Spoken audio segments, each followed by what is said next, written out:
government puriba misina kaido butageba bazar taina rosheba government puriba misina hojul leriba timing sidabu peace ki do honaba kana honarigeba honorable simsa khatna sing the pangsat chapuduna peace rakani habidi yaroeba madu lakna bi dokta le government ki policy yaw driba ujche government policy yaw driba government policy yaw na kamai sultan lakdam no state amada crisis thoraba mi hatna raba idps thalaba mai kai thadok lai raba purma kasi solution na bagi government policy agenda mak hoji bo same dribne same daga kamai peace lakdu no natra peace lakse di hanam miyamda akoina kuki sina pamdrina si naga sina tore si metai gina si daga maji yenam tamda manipur ge pumbe ge na masi oraga di yarani manipur ge asi center kamaso state na puthok leba masi gi agenda makhada primary posta peaceful kadabane bagi hana lepo ba madu letraga peace ki process chapun di yaroi hojiki yam serious oi khabne masi ji sahi ohum changkiba issue sibu conflict sibu wahi matna lo simbadi yaroi hojiti ke no bo mo bodi swasthya pura lemba paja singyam kaman hangade ge subu ekoi paja si so lo ya bodi senateba government policy state government cut to Sumamaro, Central Yard in Moroi. I don't know the totally Pulma, Hanjing state cooking Yaroi. CSO, Cookie, CSO sing, Adoga Kenoki Singna, Yasu, Hanjing Morova. I do not Central Yard for the Summa state Adu policy manavio, Loga entirely cookie, Saki Punamosu, Hanjing state Central Asenigi. Policy makhan rom chakada neba madu bodo center pakharapa state pakharapa adu ukan khaga civil organization singna achumbo oragadi madu cooperation piraga madu yananaba peaceful lei helaga manipur se intapok la akan khakada census madu pajan to yare adu NRC to gansiasu yare aduna masi akoi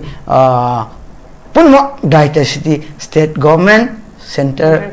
government asina thamoi changna moima mohoi pungning changna honna gena letri faudi pisubra oi have credit longni mugi chapa haibni ajigi solution pork na bagi natte akhoi su hai howi akhoi su chat howi akhoi su maina una howi haibigi akhoi miam dak sum khumba yana bagi damakta chatliba delegate singne na indi dum loje ge boka aja asida ina pen de bam khakle asida akoina thamda ni mo point am khakta asi ngasi ki topic ati sumai nei nei hai su yai nei di hai su yai hai ba manipur sida hojik le ba phong sare ba hojik ki justice PO na naga tok siri ba do justice PO na hai ba asigi na thaina raga hojik ki census ki issue da NRC issue da diversion toraga as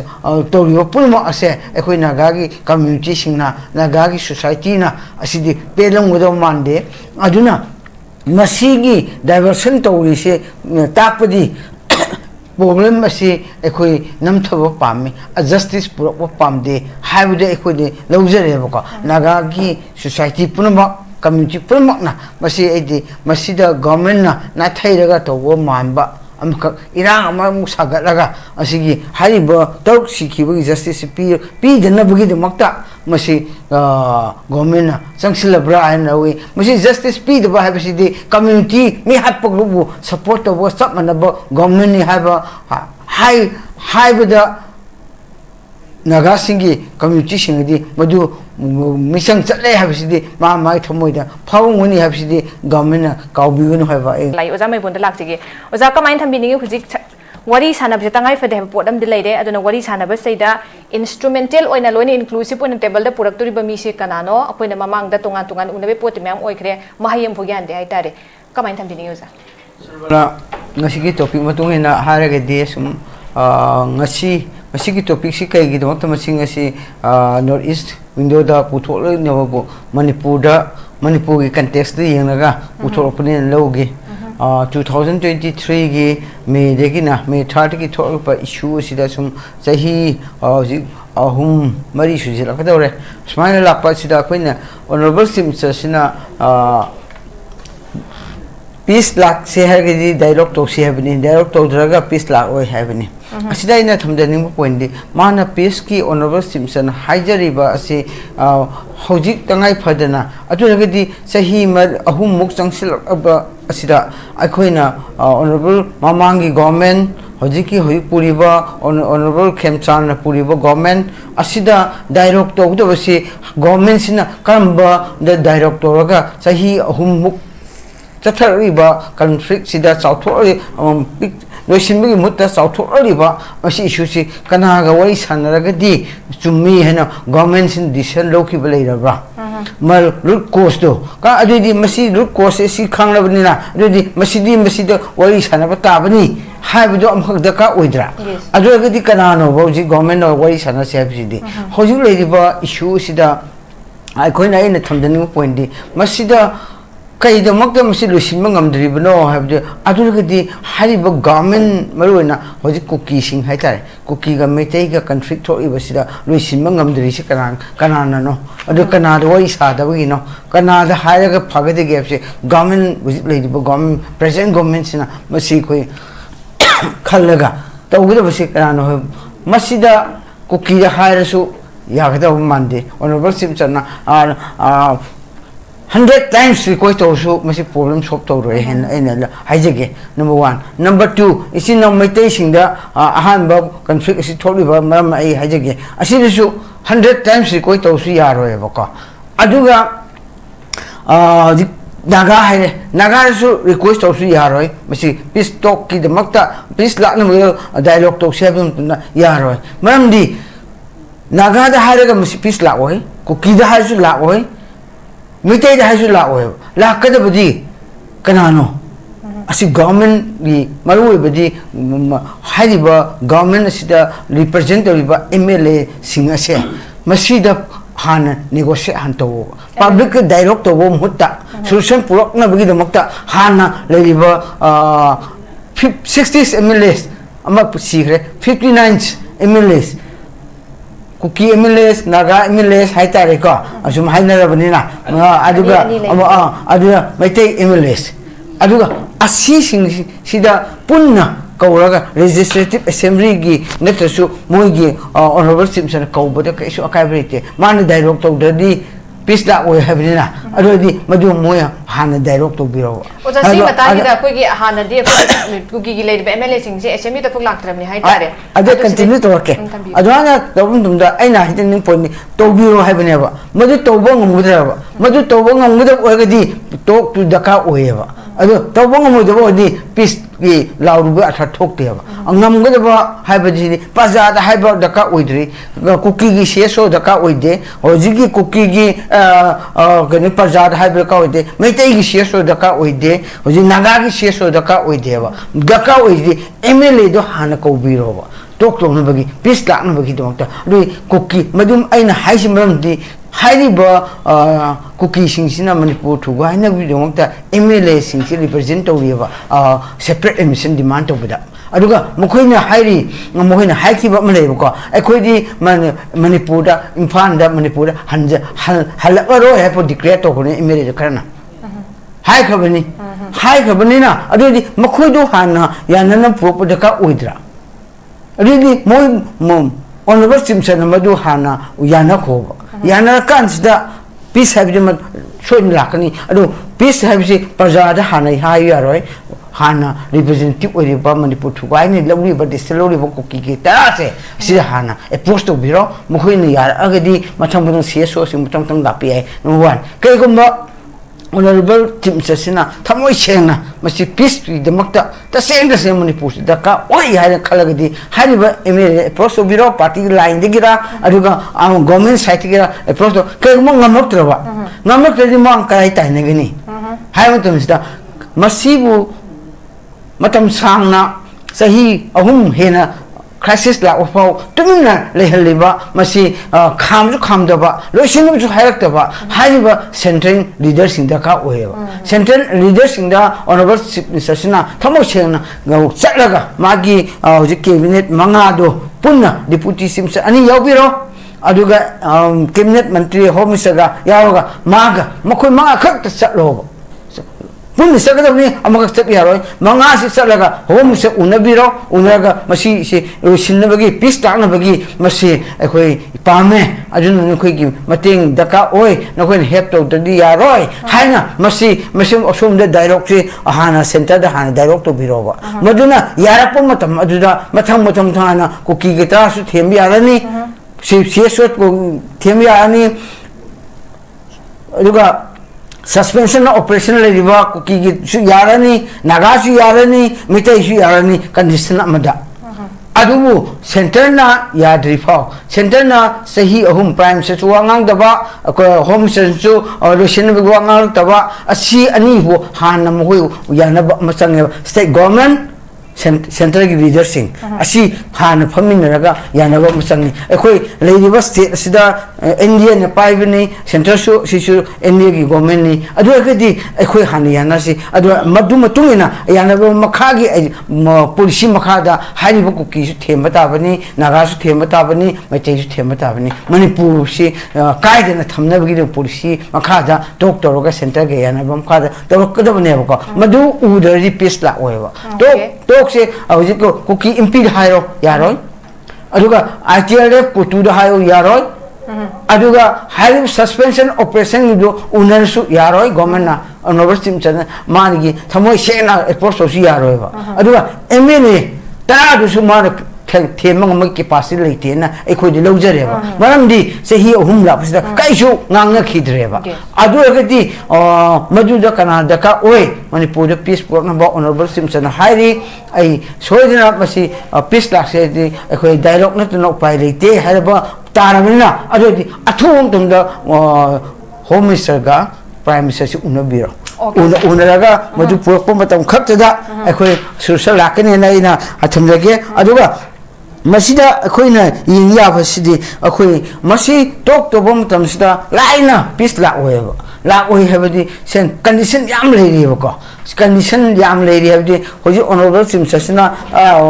home minister da prime minister da approach to kanda talk to sabam tamda sumna hek yaro condition lei kine ba kam maramdi condition du puthoroga yanabam kha le da ka weba madu condition do kamana government side di approach to gode ge habam tamda hoji lei ba IDPS di more digi thorok iba Swastampuri thorok iba imphal digi sakiba ko punuma asigi yanaga masigi condition ju yaroga home minister da or prime minister da condition do madugi purok isu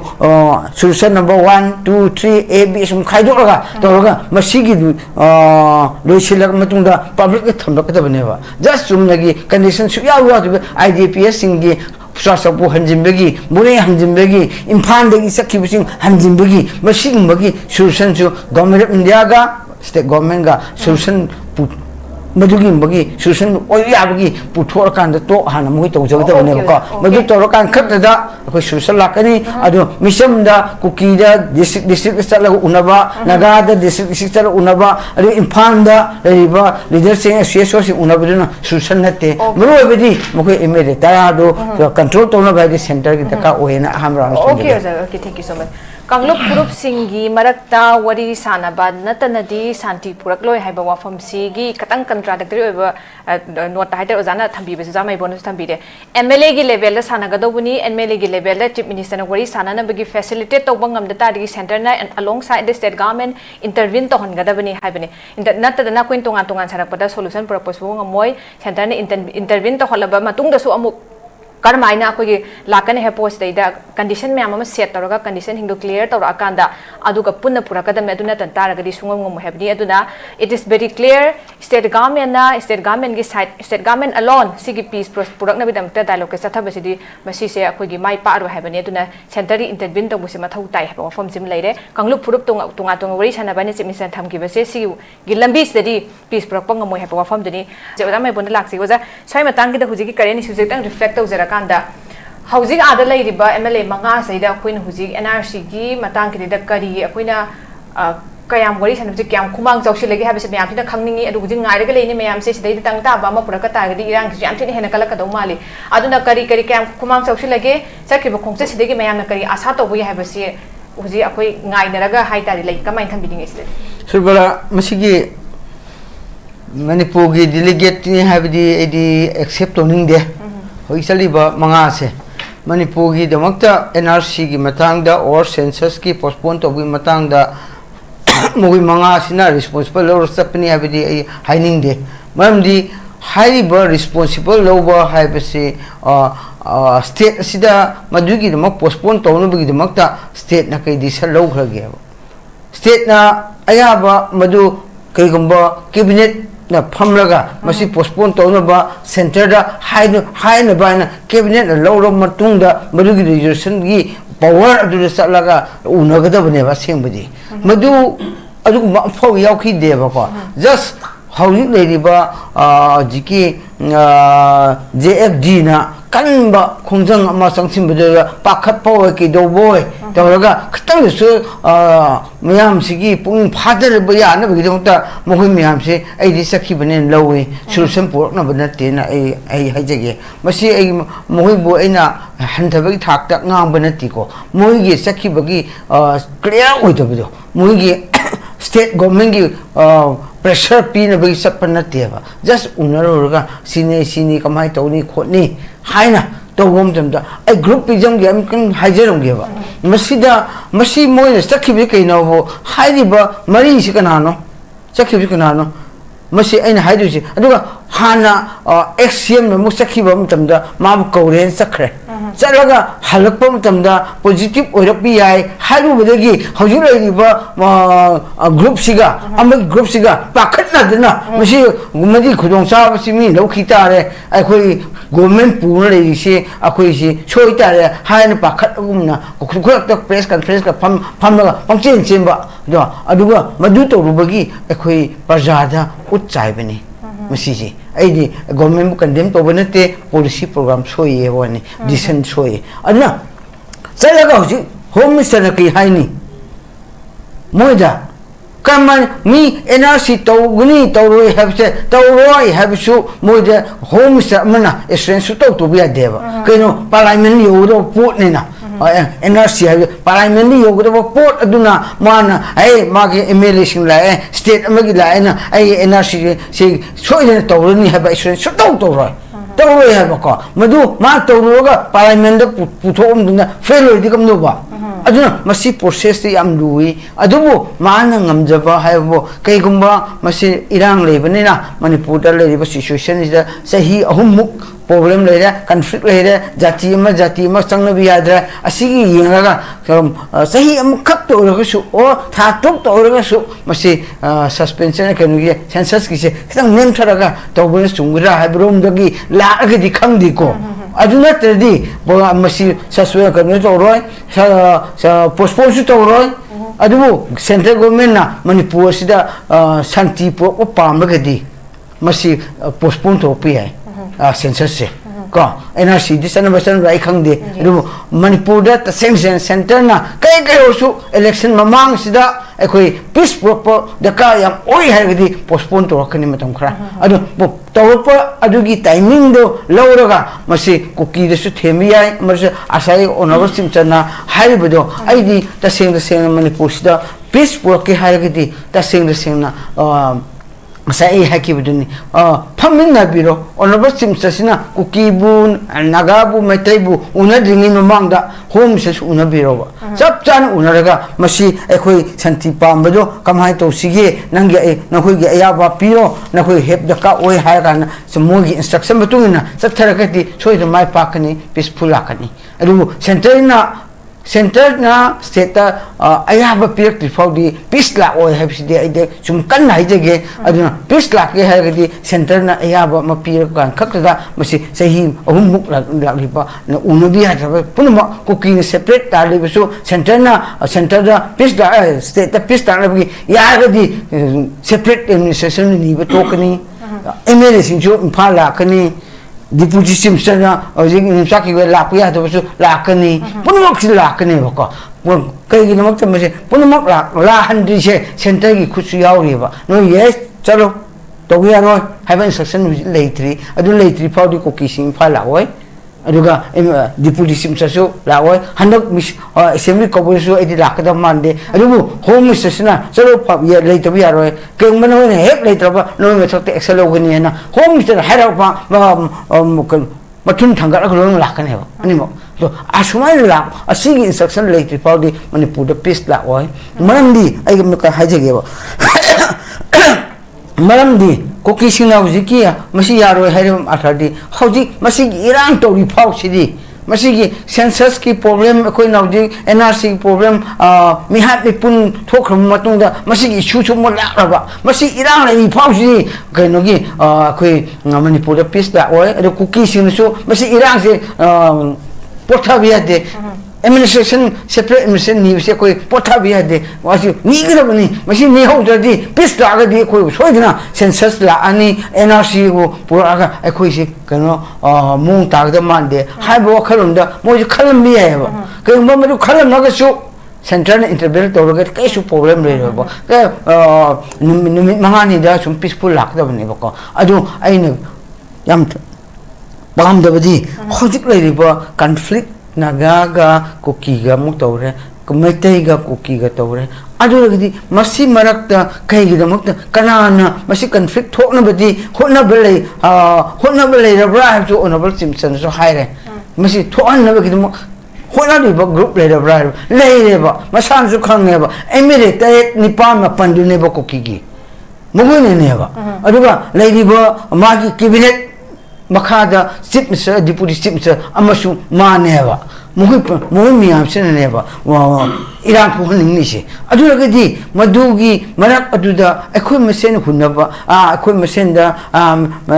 party hanaga BJP party gi Zucm bo pamba pamjaba adugi marak leibedu khakti yenglaga ekoi marak peace pamba pamjaba habdu nataba ta sengna reisidi koki singi stand clear cut oina civil organization aduga suspension operation labor saying MLA representative mapan asiga muhoisina irang situm lehimba pame bago moi peace pamde adu agadi hojik suni akoigi peace pame haragadi muhoi miyam de peace pame soide onaba simchana koki sinsiga yanaba purae adu ko unaba hore haragadi muhoi miyam duga hana yanabiro tokse yanadaba nagaga mitai de kolo Yanaba Kukiga, a question when push a piece like Halsicon, dialogue and to Birova, open immediate Mapanduga, CSO Sinsiga, Mui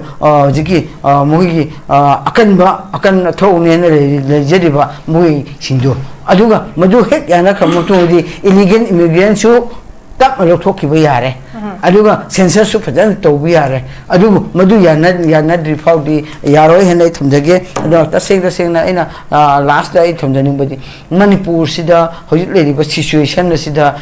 Aquina, Gido Butageva. Government Puriba means in a Kaido Butageva. Pazar Tainero Sheva. Government Puriba means in a Hojul lady was timing Sidabo. Pisky the Honabakana, Honorieva. Honorable Simpson Katana, sing the Pansat Puduna, peace Rakani Habidi Yaroeva. Madu, Lakna with Doctor, the government policy, yaw driva. Government policy, yaw driva. Government policy, yaw the Nakamai Sultan, Lakadam. State Amada, crisis Toraba, Mihatnaraba, IDPS Talaba, Maymake Tadok Leraba, Purmaka Civilization, government policy agenda, Hojipo same dream name. Same the peace Lakadunova. Natra peace la di hanam miyamda akoina koki sina pamdrina si naga sina tore si metai gina si aduga maji yengam tamda manipur ge pumbe ge na masi oraga di yarani manipur ge asi center kamaso state na puthok leba masi gi agenda makhada manipur sida peaceful kadaba ne bagi hana lekho ba madu leptraga peace ki process se padun di yaroi Hojiki yam serious way kabni masiji sahi changkiba issue sibu conflict sibu wahi matna lo simbadi yaroi hojiti ke nobo maru badi swasthya pura lemba paza singyam kaman hangade subu ekoi paza si so lo biya badi senateba government policy state government cut to Sumamaro, Central Yacht in the Moroi. I don't know the totally Puma, Hanjing the state cooking Yaro. CSO, Cookie, CSO sing, Adoga Kanoki Singna, Yaosu, Hanjing the Morova. I do not Central Yacht report Sumum state Adu police Manavio, look in Pali Cookie, Sakio Ponomosu, Hanjing the state Central Asenigi. Policy makha ro mi chakada ne ba madu bodo center pa kharapa assistant pa kharapa adu u kan kha civil organization singna achum mo orga di madu cooperation piraga madu yana ne ba peaceful lai halaga manipur se intapok la kan khakada census su madu pajan to bi yare adu NRC to gan su yare adu na masi koi punmo diversity state government central government asina thamoi changna moima mohoigi puning changna honna gena letri faudi pisubra la oi habse dum thamge okay oja center ga adu state langa kana thamoi singna honna dri phauba pisung lak oi habduni chief minister na security khara puraga mafam pham singa chatpa yare na chatpa dunadi madunadi yarwe heba wafam duni jik lai se aduga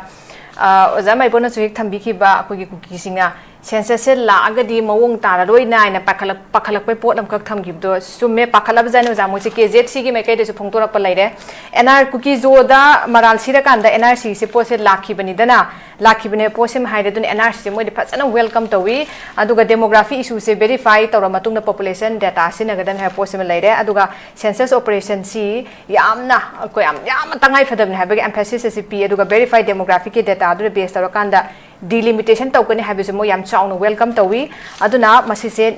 national gi exercise mo oibani dana furup kanglup ma natraga state na masise thingba yade habi potu moina phongtoi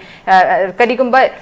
lamdamandugi irang natraga kadigumba issue sama da law and order da thingba yabagi room di mayam am lebe akhanga kaina su mayam haide do KJC gi press note sida moina sumain thadorok pan haitare moi digi atamana base taro kan NRC lahan bani habi potu musu moi masana yare aduna kano tawrena masigi potse state na thingbu su yaroi aduga masise thingoi bani habe wafam ju chaung thame oja Meibon dom laksi oja roi brown trip ne khatang ten tak tham biro oja no mang sumyam har gala ai hujik se duna credible inclusive dialogue se ko immerse to ngamdri ngamdabai maram je kana kana ga initiate tawni habegi khoi gi suggestion hai tere oja gi mochu phongdok pire aduna hujik se da chatkriba NRC gi su hujik burning issue su riba impending issue sai jab dare asi gi hujik se kari mayon da lakan have pot khangdre do bo irang hormi praja sing te di hapetang de ada chatli habegi nem thabe potum le duga madu positively respond la ka ta gre som de irang hawgani habegi mayam si khoi gi leire tuna masi kan horakoi kanu su leiri bani hai tare ana government gi hujiki leiri ba kanu seida adagi center de gi hai tare sidoina ja tang thambiro center de gi akoi gi kanu si NRC gi matang ki dai hujik pobudi una phangdri ada khatang akoi gi positive oi ba akoi gi compliance ma lakani na khanbi bra sidagi pi riba pressure se kamaina thambi ni so bla aina asai jo hai khre NRC gi di government na hujik ti respond lai ro ena khalli NRC aduga hujik amang sida NRC mamang sida census to view habido do census to rupia de habido do kana makana to si hai sai ado to han bi gano matam khra postpone to habise masi decent kana lo do no state government hoji po lo driba census si matam khra akhoi manipur gi situation asina leiba conflict nyam leiba sida changna biya de timing sida masi tawbosi chum gada mande census si matam khra ye thok pi state government lo do na ta problem center higher pot khak lo do na te ba problem yam si state the top ni na state asina kai ke rogan su masi lo bosi chumi postpone to bosi chumi higher matung da center high jaga da bane ba adu hoji state government na honorable chief minister na lediba cabinet na census postpone to no ba high si disallow dribani na adu id masi government of India na central government na kaya important pi ga mande high si ama thangya oza do kam tang la ji self enumeration se that 17 dagi de hong krabani adu ba koi manipur gi oina de koi cyber down sel hala kana sida khatang asigi posima access tawba yadaba pot lei sai matang da khajitang irang thokpandana chap chabdu laktaku consider tawna bai mawong manbra kamai asidi ke no ne cyber asidi problem si asidi chumnagi lang dana ba adu tawbani asembadi hojik tawkhigini ba tawni habdi central government tawkhini ba manipur government tawba pami ba census se manipur government tawba pami haiba arthadi tawdana ba situation asida tawdana ba government na initiative lawraga da cabinet da disallow driba musi daw trifawdi government na census tawba pami habse koina parjamian khangda bani aduga ani subidana ai tentang thamlage chaliba asi singsida sum yengbom tamsida sum haina remya aidi credit lawni mugi chapa haibani ajigi solution prokna bagi natte akhoi su hai howi akhoi su sat howi akhoi su maina una howi haibagi akhoi miam dak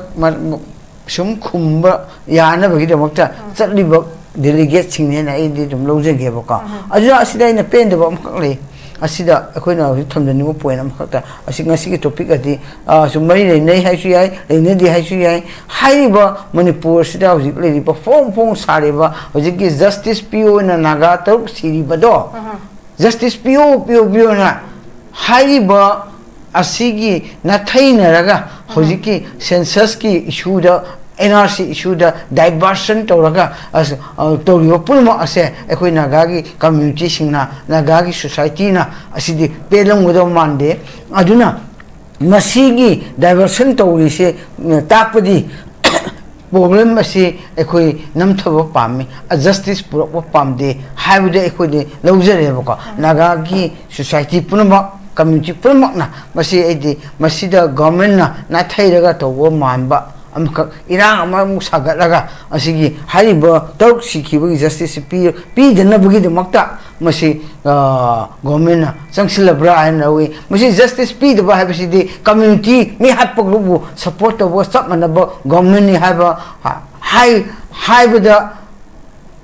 naga singi community singi madu misang chatle habisi ma thamoida phawngoni habisi government na kaubigunu haba thumjege okay ja